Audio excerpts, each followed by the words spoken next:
If you think you don't like French 75s, I'm here to tell you, you probably actually do. And if you think you do like French 75s, I'm here to make you one that's gonna blow your mind. My name is Jason O'Brien, lead mixologist at Addison and Robb Report's resident cocktail columnist, and today I'm gonna show you 2 ways to make a phenomenal French 75.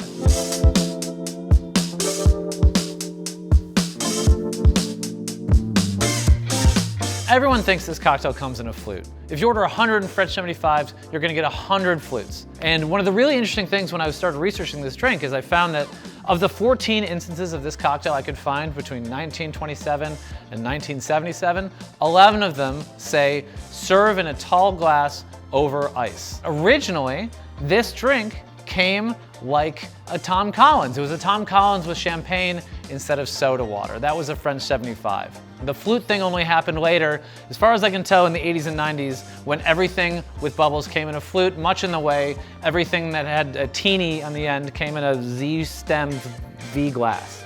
That said, there's a good reason why this drink was historically served over ice. In fact, it's arguably better served over ice in a lot of different cases, and I'm going to show you why right now.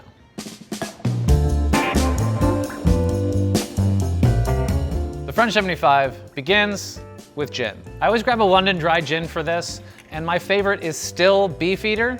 Beefeater used to be 47%, then they changed it to 44%, now they're at 40%, and you wanna hate it, but it still provides the right structure. It still kind of has the mid-palate that you want in shaken drinks, and I think it's still great in a French 75.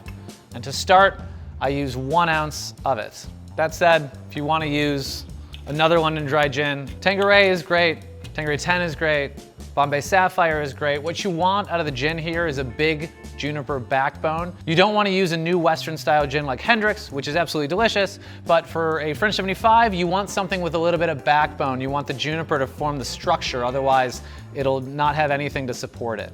Next, we move on to fresh lemon juice.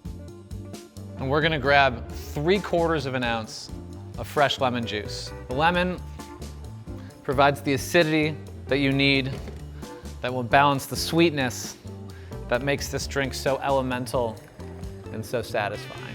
3/4 of an ounce of fresh lemon juice. To balance the lemon, you want a little bit of simple syrup. This is a 1-to-1 simple syrup, which means 1 part sugar to 1 part water. Put a cup of sugar and a cup of water together, stir for 3 minutes, you have simple syrup. So right now, we have a gin sour, essentially, and it's not a French 75, it needs the sparkling wine to make it a French 75. But we don't shake the wine, we never shake bubbles. So we're gonna add ice, we're gonna shake, and then we're gonna add the bubbles after we shake.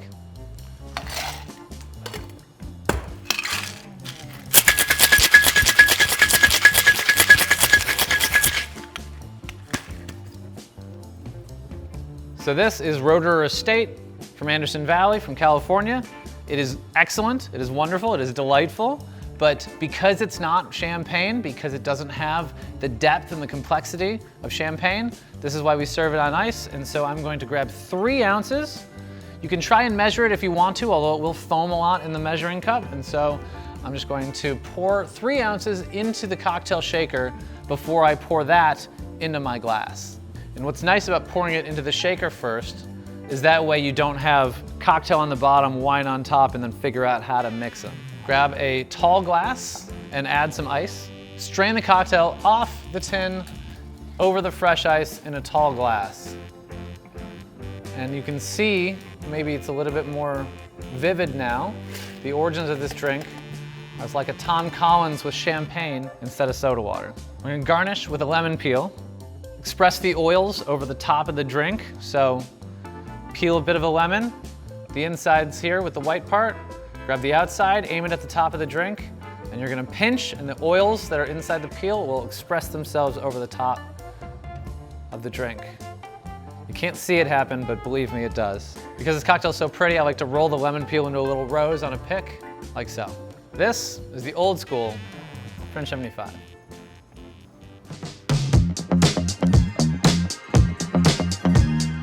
Once again, we start with gin, and the same logic applies.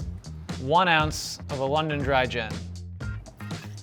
We will, of course, also need lemon juice again, but this time, I'm only going to use a ½ ounce of lemon. The reason I'm going to use less lemon, there's going to be less of a sweet and sour push and pull, which will mean more focus on the sparkling wine itself, which, given that we're using proper champagne, is exactly what I want.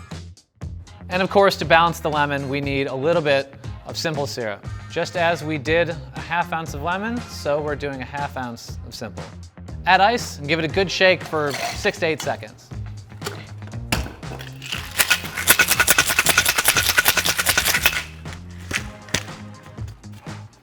This time, before adding the wine, I'm going to strain into champagne flute. Use a fine strainer if you have one. If you shook good and hard like you're supposed to, you'll have all kinds of little ice chips that it's much more luxurious to try to keep out. And now, the star. Champagne. There's nothing in the world like champagne. I would love to tell you that it's not important to use quality sparkling wine for your cocktails, but champagne is the only way to make this drink as good as it can be. Bruno Paillard is a champagne house known for its elegance and finesse as opposed to opulence and power, but any great champagne will work here. Top with about 3 ounces of champagne. There's no ice to get in the way, so you don't have to worry about it being cocktail down here and champagne up here. It'll just homogenize all on its own. And now I'm going to garnish with a lemon peel, cut to perch on the edge, like an elegant little V. And this is a proper French 75.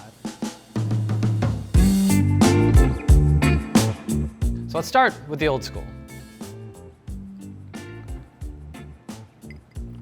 One of the things that serving it on ice does is it really turns it into more of a cocktail as opposed to a sparkling wine drink. So the role of the wine is less focal and you get to absorb the whole thing all at once. And the whole thing all at once is a Tom Collins with champagne.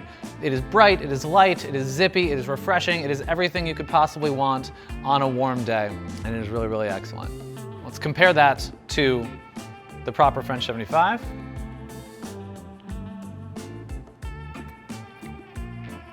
God, that's good. When you serve it up like this, all eyes are on the sparkling wine. There's nowhere to hide. And so when you use proper champagne, which is by law aged for at least 12 months on the lees, it has breadiness and complexity and it has depth. The wine gives it a body and a soul. Whereas if I were to use a less expensive sparkling wine here, like Prosecco or American sparkling wine, which can be wonderful, but it doesn't have the same depth, it doesn't have the same force and effect. I think when people say they don't like French 75s, they mean they don't like them in flutes with wine that is less refined than it might be. This is a wonderful drink, so if I have a sparkling wine that is not top tier, I'll make this on ice and it'll be phenomenal. But if I'm working with a sparkling wine that I'm proud of, that I think is really excellent, that I want to point everybody's attention to, that is the French 75 I want. For more cocktail recipes, head to robbreport.com.